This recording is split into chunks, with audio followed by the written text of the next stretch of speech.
Genética mendeliana. Gregorio Mendel se considera el padre de la genética. Esto por sus importantes estudios en Pisum sativum, o como nosotros la conocemos, arveja común. Sus estudios fueron muy innovadores en muchos sentidos, partiendo por el objeto de estudio que escogió, ideal para el tipo de experimentos que realizó.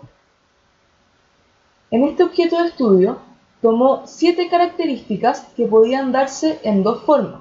Por ejemplo, el color podía ser amarillo o verde, las flores podían ser blancas o rosadas, etc. Para comenzar sus experimentos, desarrolló líneas puras, es decir, que se aseguró que las características estuvieran dadas de forma completa y pura en el genoma de las plantas con las que experimentaba. Finalmente, una novedad para su época, cuantificó sus resultados y generó con esto análisis estadísticos, lo que lo ayudó a tener resultados más consistentes y poder elaborar hipótesis. Algunos conceptos que debemos entender para poder introducirnos en la genética mendeliana son, en primer lugar, fenotipo y genotipo. El genotipo se refiere a la totalidad del material genético de un organismo, distinto del fenotipo, que son los caracteres observables de un organismo que se dan por la interacción del genotipo con el ambiente. Es importante notar que estas cosas pueden ser diferentes.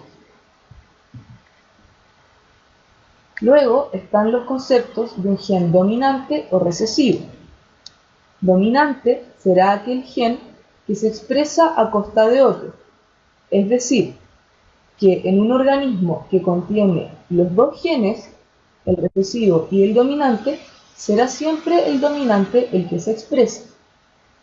Por otro lado, el recesivo es aquel que desaparece en presencia de un alelo dominante. Por lo tanto, solo podrá presentarse cuando todas las versiones del gen del organismo sean iguales. Otros conceptos importantes para la genética mendeliana son el concepto de alelo. Esto se refiere a las distintas versiones que puede haber de un mismo gen. Por ejemplo, si dijéramos que un gen es el del color de ojos, alelos de este podría ser para color café, color verde, color azul o color negro. Homocigoto se refiere a un organismo que tiene sus dos alelos de un gen iguales, mientras que heterocigoto se refiere a un organismo en que ambos alelos son distintos, pudiendo tener, por ejemplo, un alelo para ojos azules y otro para ojos cafés. En este caso, como vimos anteriormente, el que se expresará en el fenotipo, independiente del genotipo, es el que corresponda al alelo dominante. Repasemos una vez más las condiciones del dominante y recesivo, que se refieren a la capacidad que tiene un alelo de expresarse en presencia de otro. A partir de sus estudios, Gregorio Mendel postuló principalmente 3 leyes. La primera de estas es la ley de la uniformidad. Esta nace de la observación de que de la cruza de dos organismos puros y distintos, siempre se va a dar un solo fenotipo en la primera generación. Por ejemplo, en la cruza de arvejas amarillas con arvejas verdes, toda la primera generación será amarilla. Esto es ya que el color amarillo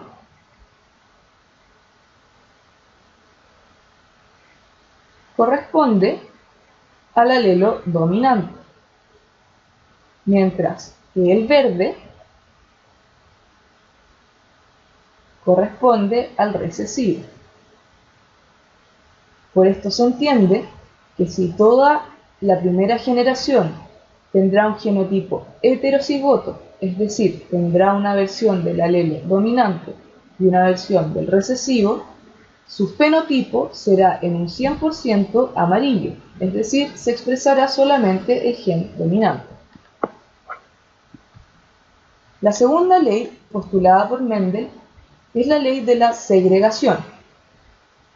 Con esta se refiere a que en el proceso de formación de gametos, un organismo es capaz de separar completamente sus dos alelos. De esta forma, algunos gametos heredarán uno de los alelos, mientras los otros gametos heredarán el otro. Si el organismo es puro, esto será indiferente, ya que todos los gametos serán iguales. Sin embargo, si el organismo tiene un genotipo heterocigoto, significa que este organismo será capaz de generar gametos con el alelo dominante y gametos con el alelo recesivo. De esta forma se entiende por qué la segunda generación de cruza, es decir, la cruza entre dos organismos heterocigotos, entregará 3/4 de la descendencia con fenotipo dominante y solo 1/4 con fenotipo recesivo. De la parte dominante sabremos que solo 1/4 corresponde a un genotipo homocigoto dominante, mientras que la mitad de la descendencia corresponderá a un genotipo heterocigoto con un alelo recesivo y un alelo dominante, pero que solo expresará este último. Por último, la tercera ley postulada por Mendel es la ley de asociación independiente. Esta se refiere a que cuando se estudian dos caracteres distintos para un mismo organismo, estos pueden segregarse de manera independiente, sin verse afectados el uno por el otro. Por ejemplo, si estudiáramos al mismo tiempo el color y la forma de la semilla de la arveja, podríamos ver que se generan gametos con el alelo dominante y con el alelo recesivo para el color, pero de la misma forma se generan gametos con el alelo dominante y gametos con el alelo recesivo para la forma.